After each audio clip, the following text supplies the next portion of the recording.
Thoughts about, the opportunity that Quincy's giving you right now?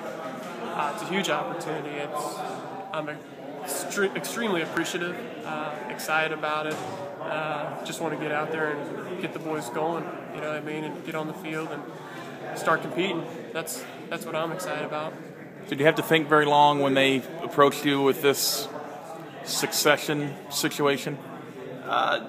It's kind of been a progressive conversation, and certain things had to fall into place. Jack had to be in the right place. I had to be in the right place, and really it really fell into place completely this past winter.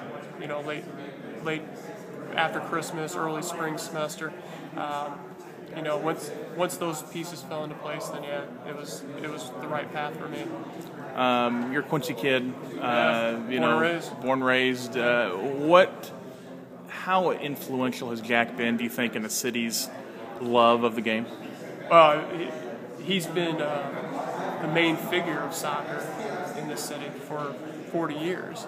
And when I started coming into it, was playing in youth leagues and eventually into traveling groups and club teams and whatever.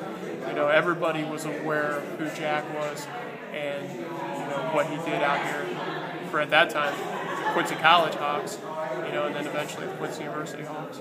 Coach Longo talked to him, Matt, earlier, and he said, look, whenever coach was in the stands watching my team play, I always wanted to make sure it looked like we knew what we were doing. Obviously, he recruited you at some point. When you saw him in the stands, did it give you a different kind of feel when you were playing that night?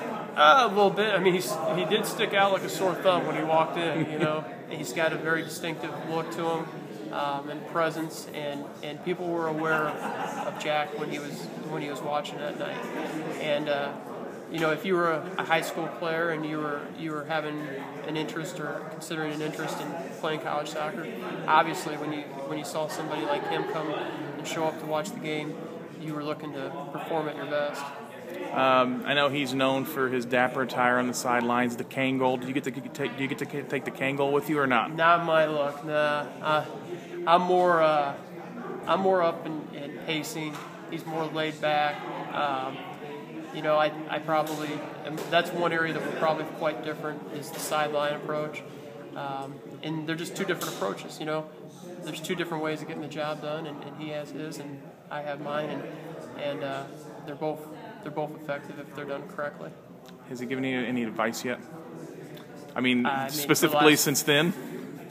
Since all this went down, or it's just been 9 years worth of advice? Just 9 years or even worth of plus. I mean, every day is a bit of advice, Yeah. Whether it's how to structure our training session that day, or how to use players, or just how to prepare.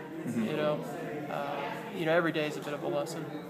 How valuable a resource is he going to be for you over the next couple of years as he sticks around as an assistant? It's like I said up there. He's got to be the most overqualified assistant coach in the entire country. Mm-hmm. Huge luxury for me.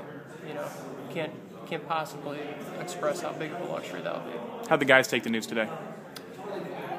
They were not particularly surprised, but they were excited for Jack, excited for his decision. I think they were excited for me, and they took it well.